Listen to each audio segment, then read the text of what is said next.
Selama sejahtera, kami dari kumpulan 9 akan membentangkan berkenaan bab 9, iaitu cabaran keterlestarian etika dan peradaban. Berikut adalah ahli kumpulan kami, Muhammad Afi Irfan bin Johari, Muhammad Haris bin Nozalizan, Ahmad Syakil bin Arifin, Eugene, dan Selin. Saya Selin akan membentangkan berkenaan keterlestarian etika dan peradaban.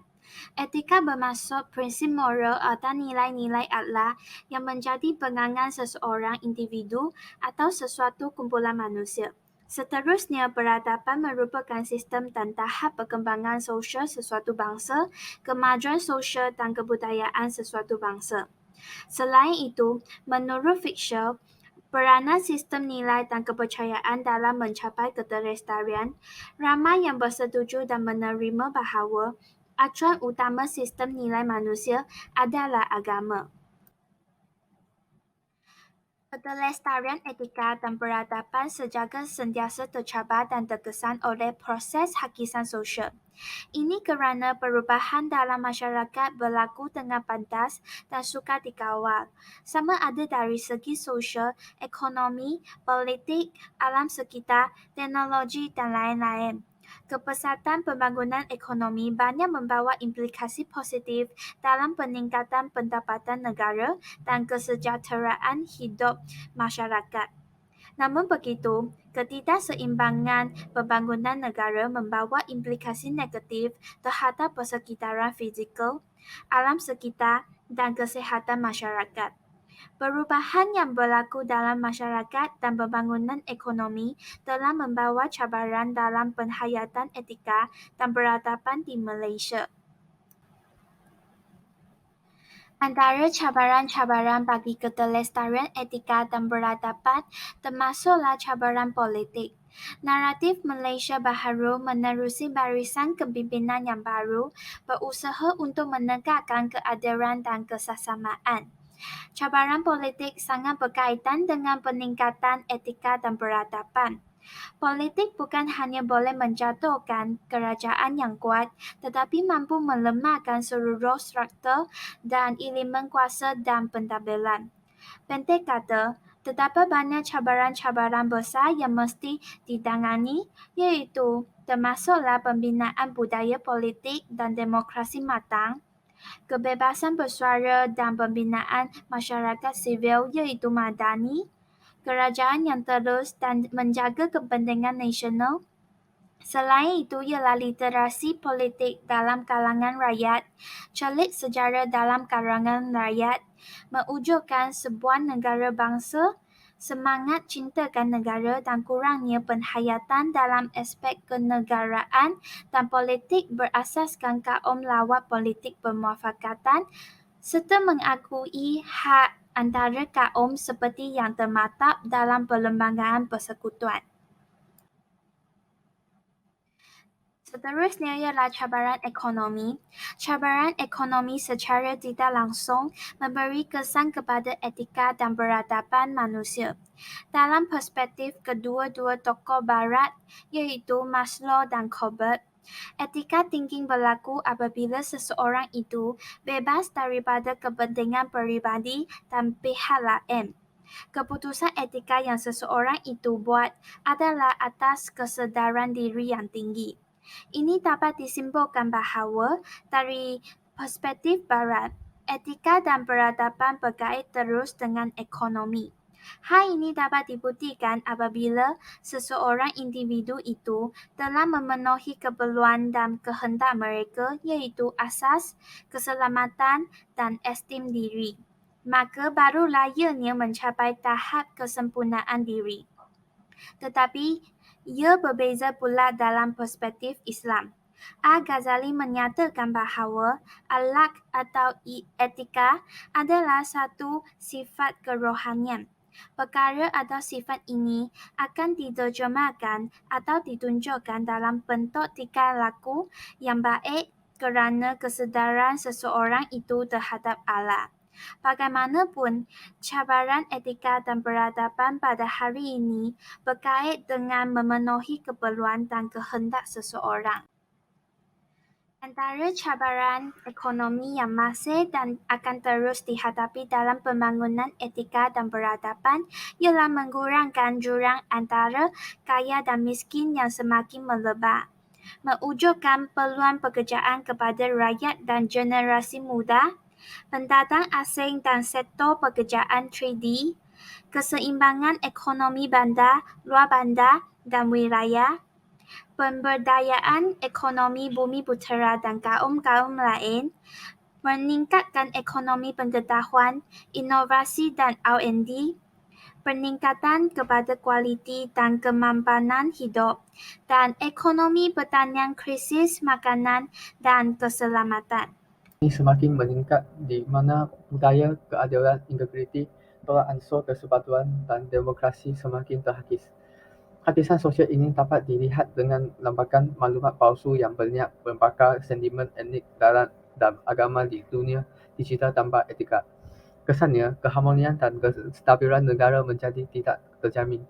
Hakisan sosial ini dapat dilihat daripada aspek-aspek berikut. Merujuk kepada kekurangan dalam konteks sosial yang memerlukan usaha persatuan.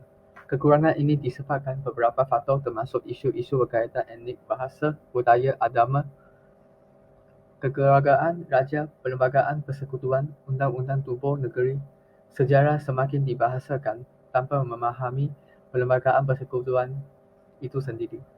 Isu yang sering membangkit adalah provokasi yang melibatkan isu perkauman, agama dan prejudis terhadap etnik lain, yang mana ianya mudah disebarkan melalui media elektronik dan media sosial yang bersifat tanpa sebalan.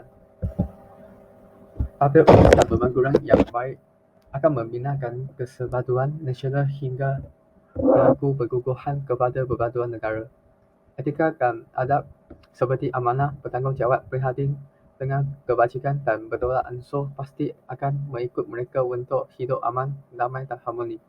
Kegagalan melaksanakan pembangunan dan tabel urus dengan adoi hingga melebar luas jurang antara kaya miskin, bandar desa, kumpulan etnik agama pasti akan melahirkan kumpulan yang enggan dengan kerajaan. Dalam mesyuarat integriti dan tabel urus kebangsaan, terdapat tabiat yang boleh menjejaskan tabel urus yang baik. Apabila membincangkan aspek etika dan peradaban dalam konteks pembangunan sosial, aspek agama tidak boleh dikesampingkan. Dalam perspektif perkembangan tamadun, manusia yang mempunyai kepercayaan beragama mempunyai sumbangan yang besar terhadap tamadun manusia.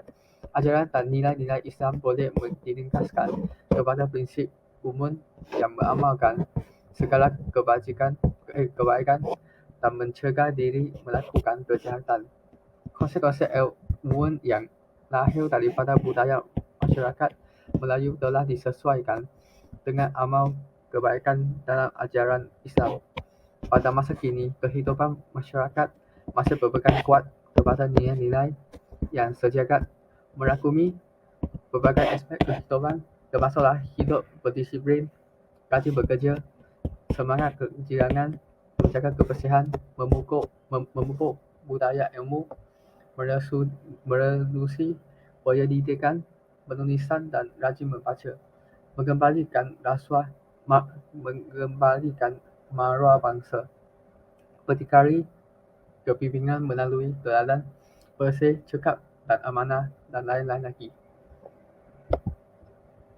Antara cabaran sosial yang dihadapi oleh pembangunan etika dan peradaban ialah isu-isu berkaitan integriti di berbagai sektor awan dan swasta, perguguhan perpaduan antara etnik dan integrasi nasional, bahasa Melayu sebagai bahasa ilmu dan pemersatu rakyat, penyebaran budaya barat, masalah sosial, kurang penghayatan agama, toleransi dan dialog antara agama, kurang kecintaan terhadap ilmu dan pembelajaran sepanjang hayat, hubungan interetnik dan intraetnik yang lebih baik dari berbagai peringkat, memperteras ekstremisme dalam bentuk perbuatan dan pemikiran termasuk Chauvinisme dan perkauman.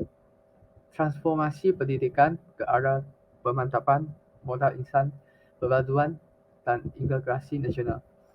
Masa depan belia dan orang kurang upaya. Meningkatkan kesihatan dan kesejahteraan hidup rakyat. Peranan intelektual sebagai pemangkin pencerdas rakyat dan ummah.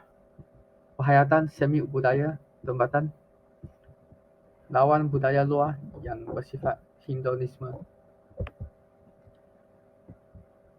Masa depan memang bergantung kepada keutuhan jati diri sesebuah bangsa. Tanpa jati diri yang kukuh dan ampun, sesuatu bangsa itu akan ketinggalan jauh ke belakang. Keruntuhan jati diri adalah nilai-nilai dalam yang kuat dan kukuh seperti rajin, yakin diri, positif, kreatif, inovatif, gigih, bersih, jujur dan berintegriti yang dapat diterjemahkan menerusi nilai-nilai luaran. Antara cabaran-cabaran besar yang akan dihadapi oleh pembangunan etika dan peradaban ialah tata maklumat raya yang tidak ditapis dan berlega-lega dalam ruang terbuka yang sangat memudahkan diakses oleh pengguna berbagai golongan. Idea-idea negatif seperti sekularisasi, ajaran sesat dan liberalisasi yang memudahkan disebarkan luaskan tanpa sekatan. Kebebasan bersuara tanpa batas dalam dunia tanpa sebatan menerusi berbagai platform media sosial. Meningkatkan gejala buli dalam ruang cyber yang terbuka. Penyebaran budaya barat yang lebih meluas dan berucapan budaya sempadan. Untuk tajuk cabaran kelestarian etika dan peradaban, semestinya apabila kita dengar perkataan kelestarian pasti berkait dengan SDG, iaitu Sustainable Development Goal atau matlamat pembangunan lestari. Saya pasti ramai yang dah tahu apa itu SDG. Kalau ada yang pertama kali dengar apa itu SDG, mari saya terangkan secara ringkas. Sebelum terbentuknya SDG, kita ada MDG yang tamat pada tahun 2015 dan digantikan kepada SDG yang mempunyai 17 matlamat. Pertama, menamatkan kemiskinan. Kedua, mengakhiri kelaparan. Ketiga, memastikan kehidupan yang sihat. 4. Memastikan pendidikan yang berkualiti. 5. Mencapai kesaksamaan gender dan memperkasakan wanita dan kanak-kanak perempuan. 6. Memastikan ketersediaan air bersih dan sanitasi. 7. Memastikan akses tenaga mampu milik, mampan dan moden. 8. Memastikan pertumbuhan ekonomi dan produktif kerja. 9. Membina infrastruktur berdaya tahan atau menggalakkan perindustrian mampan dan inovasi. 10. Mengurangkan ketidaksamaan dalam kalangan negara-negara. 11. Bandar dan penempatan manusia menjadi inklusif, mampan, berdaya tahan dan selamat. 12. Memastikan penggunaan dan corak pengeluaran mampan. 13. Bertindak memerangi perubahan iklim dengan segera. 14. Memelihara laut dan sumber marin. 15. Memampankan ekosistem daratan. 16. Menggalakkan keamanan, keadilan dan membina institusi yang berkesan. 17. Mengukuhkan cara-cara pelaksanaan. Jadi, apa strategi dan langkah untuk Malaysia berkaitan dengan pelestarian? Sebelum terbentuknya Malaysia, reputasi, kejayaan dan kegemilangan zaman Melayu Melaka pada abad ke-15 lalu seharusnya dikembalikan pada zaman selepas merdeka ini. Antara kerajaan lama yang perlu kita bangga adalah Kerajaan Kesultanan Melayu Melaka, Kerajaan Kedah Tua, Kerajaan Johor dan Kerajaan Terengganu. Namun setelah 66 tahun Malaysia merdeka dan semakin maju, Malaysia masih lagi memerlukan strategi dan langkah yang lebih lestari dalam membangunkan etika dan peradaban dengan lebih komprehensif dan berjaya. Berikut merupakan cadangan strategi dan langkah kelestarian, etika dan peradaban. Pertama, membina pemikiran dan sikap yang betul terhadap etika dan peradaban dalam kalangan masyarakat. Pada hari ini kita dapat lihat negara seperti Jepun dan Korea Selatan dijadikan sebagai model negara yang mempunyai etika dan peradaban yang tinggi kerana negara ini sangat berjaya di dunia dari pelbagai bidang termasuk pendidikan, ekonomi, sains dan teknologi, inovasi, kesihatan dan sebagainya. Malaysia masih lagi menjadikan dua negara ini menerusi dasar pandang ke timur untuk melahirkan generasi yang kuat bekerja, menepati masa, berdisiplin, patuh arahan, beretika dan beradab. Konteks Malaysia dalam membina pemikiran beretika dan beradab dengan bermula peringkat pendidikan. Ia bertujuan untuk melahirkan golongan pelapis masa depan yang boleh berfikir secara kritis, kreatif dan inovatif, dan juga untuk melahirkan golongan yang memiliki disiplin dan etika yang tinggi. Untuk peringkat governance dan politik, ia bertujuan untuk mencegah rasuah, salah guna kuasa, pecah amanah, penipuan berprofil tinggi dan sebagainya, dan juga untuk meningkatkan rating indeks transparansi antarabangsa dalam tadbir urus. Kedua, keazaman politik dan pemertabatan etika dan peradaban.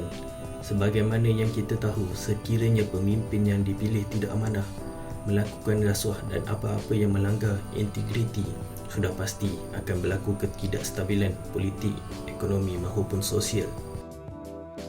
Bersih, cekap, amanah merupakan satu usaha pemimpin yang juga mengamalkan kepimpinan melalui teladan untuk mewujudkan kestabilan, perpaduan dan keadilan sosial agar dapat dinikmati antara kaum maupun antara wilayah. Oleh itu, ciri-ciri kebijaksanaan, kesederhanaan, keadilan dan keberanian yang dibudayakan oleh seorang pemimpin yang bersumberkan ajaran Islam dapat memperkukuhkan kepercayaan rakyat terhadap masa depan agama, bangsa dan negara. Pemimpin peringkat rendah akan dipengaruhi oleh budaya pemimpin peringkat lebih tinggi. Akhir sekali, kelebihan pemimpin yang berwibawa dapat menarik pelabur asing, dapat menambahkan jumlah pelancong dan pelajar asing. Rakyat memberikan kepercayaan mereka kepada pemimpin, para pekerja lebih berakhlak dan profesional. Untuk strategi yang seterusnya diteruskan oleh Afiq dan Haris. Hello, saya Muhammad Haris Saya Afifan. dan kami berdua akan sambung menerangkan tentang strategi dan langkah keterlestarian etika dan peradaban yang disambung oleh saudari Syakir. Jom.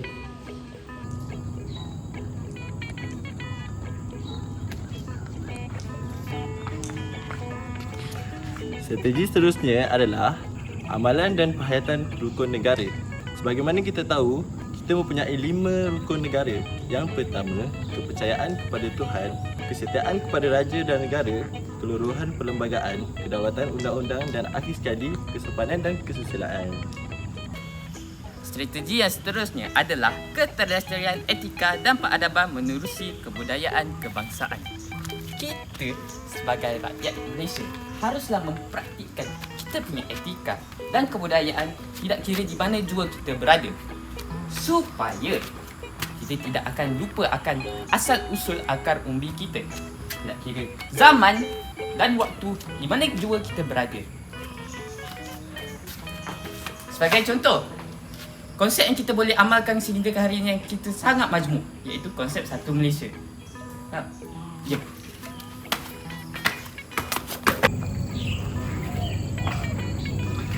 Okey, strategi ini amatlah penting kerana amalan dan penghayatan rukun negara amatlah penting bagi sesebuah negara. Ini kerana rukun negara ini adalah merupakan ideologi kebangsaan untuk sesebuah negara.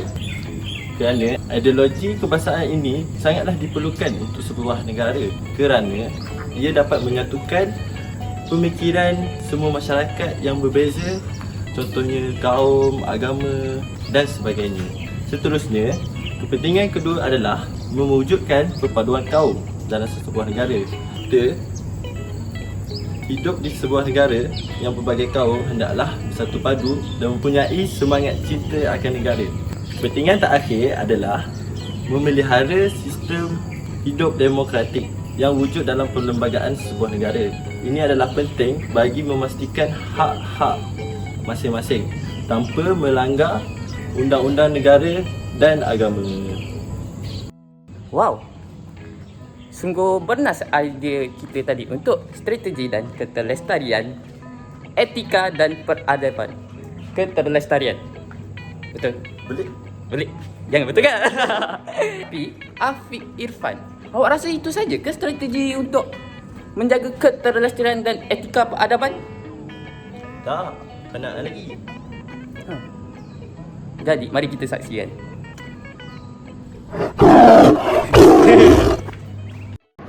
Strategi seterusnya adalah pembangunan modal insan kelas pertama. Hal ini amatlah penting dalam kelestarian dan peradaban. Ramai sarjana muda dalam bidang sains, sosial dan kemanusiaan berpandangan bahawa ini merupakan sumber asas terpenting dalam abad kini. Plan pembangunan modal insan kelas pertama ini merupakan aset penting bagi sesebuah negara dan untuk generasi muda seterusnya dalam merealisasikan sebuah negara bangsa yang maju bukan sahaja dari segi fizikal, malah dari segi ekonomi, bahkan memiliki ketinggian dalam etika dan peradaban yang tinggi.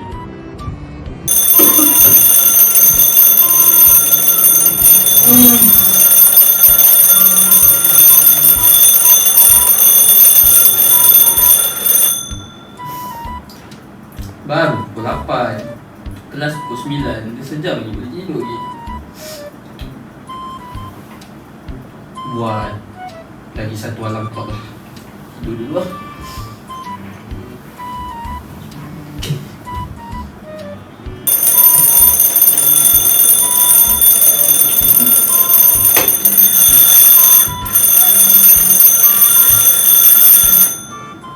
Diam dulu. Oh, 8.15, ada lagi 45 minit. Nanti bangun lah. Okay.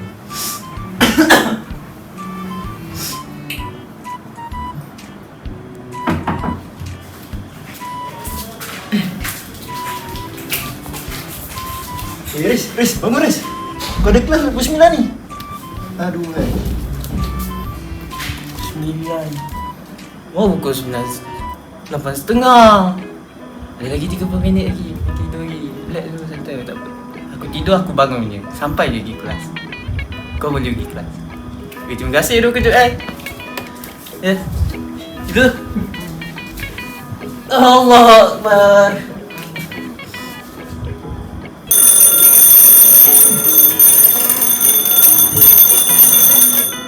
Oi, dah pukul 9.15. Kelas pukul 9.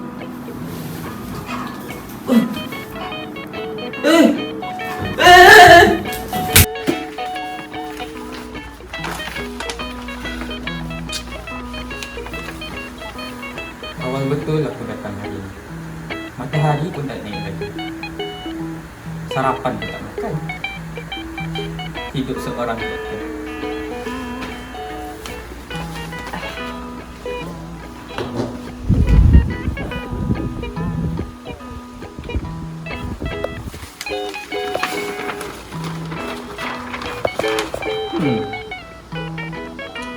Bila saya suruh anak murid saya sakit kerja yang ini ya? Doktor, yang tu 21 September doktor. Kamu siapa? Tak pergi doktor. Hari tak naik lagi. Baru pukul 6.40. Kelas pukul 9. Mak saya pernah berpesan dulu doktor. Kalau hendak si budaya, kalau tak nak si budaya. Iya, tapi sekarang baru pukul 6.40. Kelas kita pukul 9 ni gelap lagi kat luar. Dah subuh belum?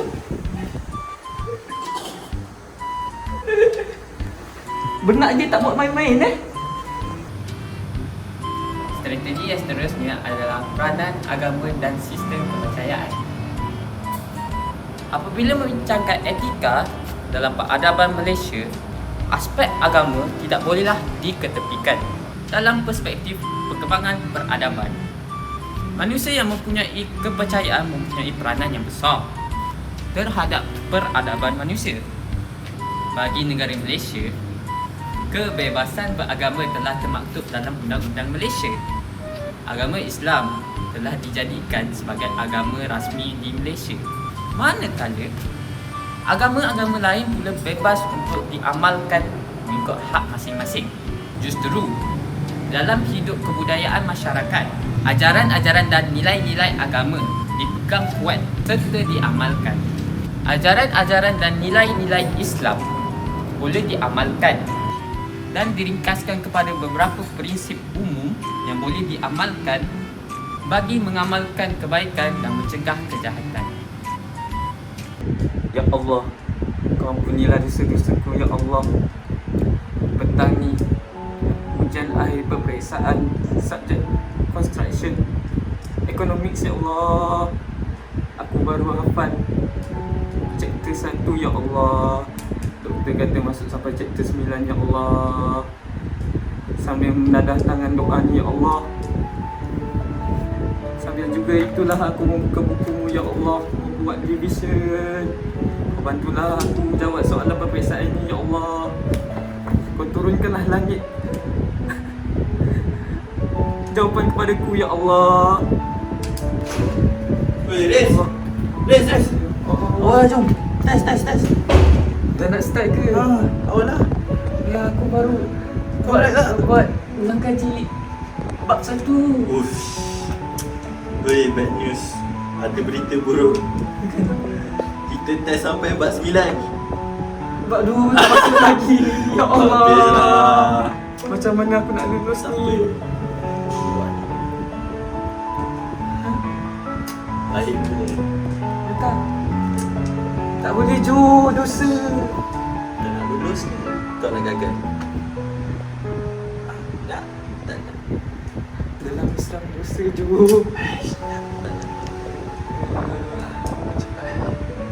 Tak apa, kita pergi je. Jawab ujian. Moga Allah melindungi aku, Ya Allah. Jom. Ya Allah, banyak yang kerja. Dah nak habiskan pun banyak. Ini. Keputusan peperiksaan dah keluar? Jom tengok. Fuyo! Tahniah, anda lulus 150%. Ini nak kena bagi tahu Afiq ni. Boleh ajak dia makan ni, mesti dia lulus juga kan? Assalamualaikum Afiq. Weh, result dah keluar. Aku lulus weh. Kau macam mana? Jom aku belanja makan. Mesti dia suka ni. Oh, dia dah reply. Riz, aku boleh tangkap dulu dengan pengawas SMA itu. Aku gagal. Terus 0.00%. Dalam konteks di Malaysia, pelbagai langkah dan pendekatan telah diambil kira untuk membina pemikiran yang beretika dan beradab di pelbagai peringkat sejak merdeka. Di sekolah, misalnya, mata pelajaran civic, pengajian agama Islam dan pendidikan moral yang berpendidikan. Malah pada peringkat etika, adab dan disiplin antara nilai amat diberi penting untuk membina soft skill daripada para pelajar. Beberapa subjek elektif yang berkaitan dengan etika, integriti dan peradaban diperkenalkan dalam usaha melahirkan modal insan yang mampu membangunkan negara bangsa yang gemilang dan terbilang untuk suatu masa nanti. Pernah ku coba sesat. Kena? Kena. Kena? Telah memberikan. Cakap kena je Sudin. Kena. Sudin ayo. Jangan tukar nama. Ayo Pak Din. Ayo. Pak Din. Ayo. Ya tak yelah. Ayo. Kenapa tu Pak Din? Kamu ada lalu tak depan rumah Jeman? Oh, dengar cerita Pak Din. Dengar cerita hari tu saya nak pergi ke pasar. Ini saya minta beli lemang. Tapi raya Cina lemang tak ada.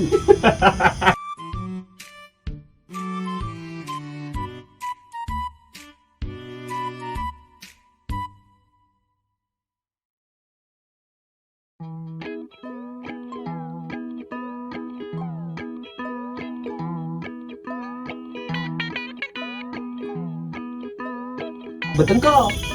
Saya pun tak tahulah Pak Din. Saya rasa ini kena siasat dalam lagi. Takut menjadi fitnah Pak Din. Mungkinlah Pak Din rasa si Jeman tu main kayu dua. Saya rasa kayu tiga Pak Din. Bukan kayu dua Pak Din. Kayu tiga. Pak Ayu, kamu macam tu? Tak ada lah Pak Din.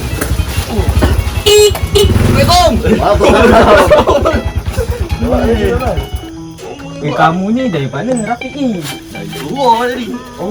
Bawa balik mancing. Mancing. Mancing. Komen. Borak apa dari tadi? Tak nak jadikan cerita. Kami berdua ni. Alamlah Datuk. Batuk daripada laut. Nak jadikan cerita ni, kami dua ni bincang. Si Jeman punya keluarga, kami dah 2 hari lalu depan rumah dia dengar cerita. Diorang mungkin gaduh kot. Sebab tiap kali Pak Din balik daripada masjid, tiap kali solat maghrib, lalu depan dia mesti dengar diorang bergaduh. Komen. Kan tak elok tu. Mungkin dia gaduh sebab si Jeman tu main kayu tiga. Kamu macam tak tahu cerita lama dia. Kaki dansia. Itu kan cerita lama. Tak gila. Lama ke dia. Tak gitu Jok. Iya betul tu Manap. Betul. Nama dia Pak Din nama penuh Rafi'i Manap. Rafi'i Manap. Bin Hasan. Kawan ayah dia, kawan ayah saya juga. So macam mana ni si Jeman ni betul ke dia main kayu 4 ni? Mungkin kamu tahu sebab kamu jiran dia. Bagi pendapat kamu lah Manap. Apa tantapan pandangan kamu terhadap kisah mereka ni Manap? Sebab kamu ni jiran rukun tetangga paling dekat. Pak Din ni risau.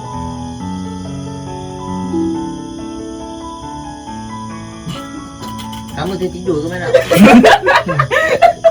Betul penat memancing Manap. Macam mana tu Manap? Adalah tu hal dia orang. Kita ni tak payah nak kisah sangat. Tapi kritikal tu Manap. Kita orang selalu dengar. Mungkin satu hari nanti kuali bertemparan. Periuk bertebangan. Jangan jadi sampai macam tu. Orang dengar pasal Tina tak suka. Saya risau sampai ke tahap kajung telinga Jeman dia. Duk ditengking hari-hari kat bini dia. Itulah saya risau. Kamu tahu ke apa sebab dia orang bertelingkahan? Betul lama fikir. Lama fikir. Dengar cerita je lah. Macam mana tu Manap? Jeman. Oh Jeman. Jeman. Si Jeman tu ada perginya kawannya punya hari jadi. Sambut. Macam mana kamu tahu? Rumah sebelah je adalah dengar-dengar juga. Yuk gaduh manja. Biasa. Cemburu buta kot. Kamu join sekali? Beginilah Din. Macam mana tu Manap? Ayub nak Ayub. Cukup lah kita fikir. Kita pekai dia orang ni. Kita jaga yang kita sendiri aje dah.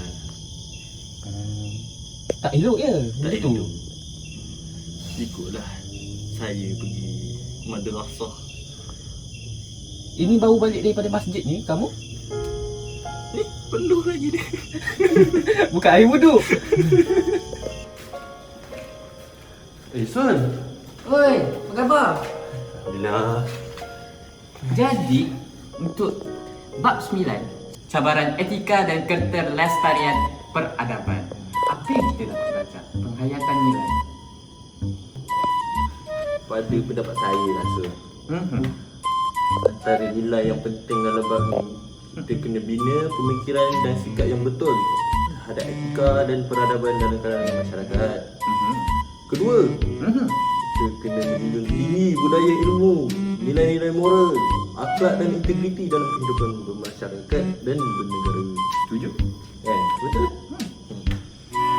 Yang ketiga Sun, kita kena memiliki modal kita kena memiliki modal minda kelas pertama.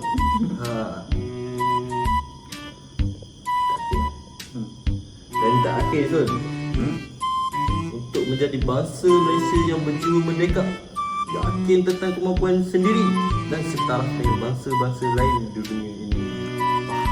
Begitu banyak penghayatan nilai yang kita boleh dapat daripada bab 9 selaku bab yang terakhir dalam kita punya silibus ini. Jadi saya simpulkan menurut apa yang saya telah membuat kajian, keterlestarian etika dan peradaban adalah satu benda yang sangat penting dan mesti dipertahankan sampai bila boleh. Bila-bila. Hal ini kerana dalam konteks Malaysia, keterlestarian itu banyak bergantung kepada akad tradisi yang telah dibina sejak ratusan tahun dahulu. Bukan mudah untuk membina dan membangunkan etika dan peradaban kerana ia merupakan satu proses yang panjang. Betul. Panjang. Maka, apa yang digagaskan dalam buku etika dan peradaban ini adalah antara ramuan dan rencah yang selari dan sesuai dalam konteks negara bangsa Malaysia. Tidak mudah untuk mencapai etika yang mantap dan peradaban yang hebat seperti tamadun-tamadun lain di dunia. Namun percayalah, Malaysia memiliki ramuan dan keunikan yang tersendiri ke arah itu. Dengan formula yang betul, kepimpinan yang berintegriti dan rakyat yang bijaksana akan mampu merealisasikan cita-cita dan maklumat bumi itu.